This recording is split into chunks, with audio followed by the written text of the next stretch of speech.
ये हैं मलिक आदिल शादमान लाहौर से। ये वज़ीर-ए-आज़म इमरान खान की कामयाब पॉलिसियों के इतराफ़ में वर्ल्ड इकनॉमिक फोरम ने 25 नवंबर को पाकिस्तान स्ट्रेटजी डे मनाने का फ़ैसला किया है। क्या ये बात इमरान खान की गुड गवर्नेंस का नतीजा नहीं?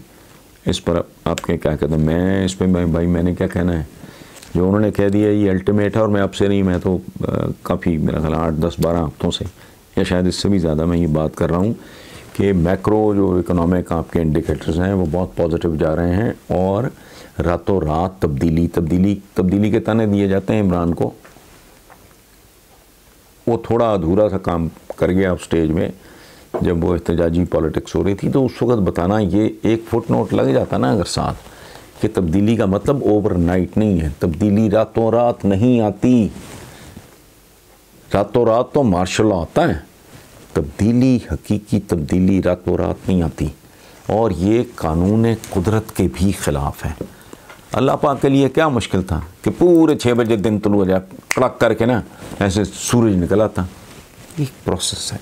पहले कहते हैं सुबह नहीं, सुबह काज़ुब, झूठी सुबह, फिर वो सुबह, फिर सूरज चढ़ता है। इसी तरह बच्चा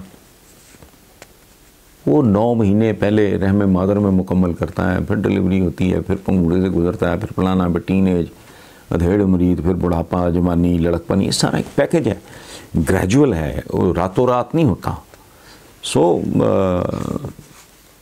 अभी तक तो कामयाब पॉलिसियों के बारे में आप बात ना करें। अभी तक तो मैं पहले भी इस सवाल के जवाब में कह रही हूँ, फायर फाइटिंग हो रही है इस वक्त, जो रिंकलिंग आउट जिसे कहते हैं ना, शिकने दूर कर रहे हैं इकोनॉमी की। बुनियादी बात है, ठीक हो जाए पॉलिसीज़ की नौबत ज़रा मेरा ख्याल बाद में आएगी। इमाम अहमद बिन हम्बल का कॉल है कि हमारे बाद हमारे जनाजे गवाही देंगे कि हम हक़ पर थे या नहीं। इस कॉल की रोशनी में आप मौलाना खादिम रिजवी की ज़िंदगी और जद्दोजहद को किस नज़र से देखते हैं? लेकिन सलमान साहब, एक बात है, ये एक जनरल स्टेटमेंट है, चीज़ों को गहराई में जाके देखना चाहिए, उसका थर्ड डायमेंशन ढूंढना चाहिए। सैयदुश्शुहदा इमाम आली मकाम हज़रत इमाम हुसैन, उनसे बड़ा कोई होगा? आप मुझे बताएं। टीपू सुल्तान, आप मुझे बताएं। तारीख़ इस्लाम के लातादाद शुहदा, शहीद की तो डेफिनेशन बड़ी अजीबोगरीब है कि जो इल्म की रिज़्क़ की तलाश में मारा गया वो भी शहीद है। गुमनाम शोदाम कहते हैं ना, गुमनाम हीरोज़, वो कौन होते हैं? अच्छा, कल की मिसाल हम अपनी देखते हैं, आम अपनी रूटीन की पॉलिटिक्स में।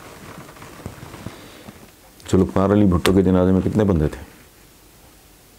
मुल्क उसके एडमायरर से, उसको चाहने वालों से भरा हुआ था, नंबर 1 पार्टी थी। हुआ क्या? एक नहीं, सैकड़ों मिसालें, हमारी अपनी तारीख से सैकड़ों मिसालें। अच्छा, ये एक सिंबॉलिक सी बात है जो इमाम अहमद बिन हम्बल ने की है। और इसको इस तरह, हाँ, अगर आप इसको देखें मौलाना खादिम रिजवी की ज़िंदगी के हवाले से, तो मैं एक बात आपको अर्ज़ करूँ, मैंने पिछले दिनों अपनी किसी चैनल पे एक बात की है कि मुझे अंदाज़ा नहीं था कि खल्क़े खुदा के दिलों में खादिम रिजवी साहब के लिए कितनी मोहब्बत है और कितनी अक़ीदत है।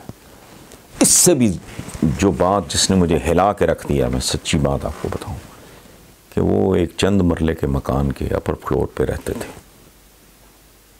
और बहुत एक अजीब सी कैफियत कि चंद हज़ार माहाना, मेरा ख्याल 15,000 ही, इस तरह की रकम मैंने किसी अखबार में पढ़ी, इससे ज़्यादा के वो रवादार नहीं थे।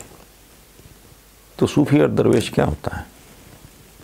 यहाँ तो जिनके आशिकान हों वो तो मुल्क बेच खाते हैं, वो तो एवन फील्ड से कम रुकते ही नहीं, सरे महल से कम रुकते ही नहीं।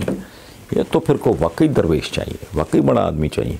और मैंने अपने उस प्रोग्राम में कहा है कि मैंने अगर मुझे अंदाज़ा होता तो मैं ज़िंदगी में उनसे मिलने की ख्वाहिश करता, और ख्वाहिश करता तो ज़ाहिर है मिल भी लेता। तो इन्होंने कोई एक आध जगह को मेरा कोई, बल्कि शायद एक से ज़्यादा बार उन्होंने मेरा जिक्र भी किया। तो मुझे सच्ची बात है, मुझे अंदाज़ा नहीं था उनकी इस लेवल की जो दिखाई दी है उनकी मौत के बाद। तो मैं, ज़ाहिर है पसंदीदा आदमी है, खालिक जब अपनी मखलूक के दिल में किसी की इस तरह की, इस हवाले से मोहब्बत डालता है, अदरवाइज़ तो फिर बेशुमार और किस्म के लोग भी हैं सियासतदान, वो तो इस काबिल नहीं होते हैं, वो और तरह की कहानी है। तो सबसे बड़ी बात जो किसी भी मुसलमान के लिए मेरा ख्याल है सबसे बड़ा प्राइड है, सबसे बड़ा प्राइड भी क्या होना है, इसके अलावा है कुछ नहीं, कि हुजूर से जिसको मोहब्बत नहीं। मैं तो अक्सर ये कहा करता हूँ कि अगर मैं इसलिए बेसिकली तो मुसलमान इसलिए हूँ कि मुसलमान घराने में पैदा हुआ, हम में से अक्सर का यही हाल है। पूरी दुनिया में जो क्रिश्चियनिटी में पैदा होता है वो क्रिश्चियन होता है, जो हिंदू मत में पैदा हुआ वो, जो पारसी में पैदा हो गया वो हो गया।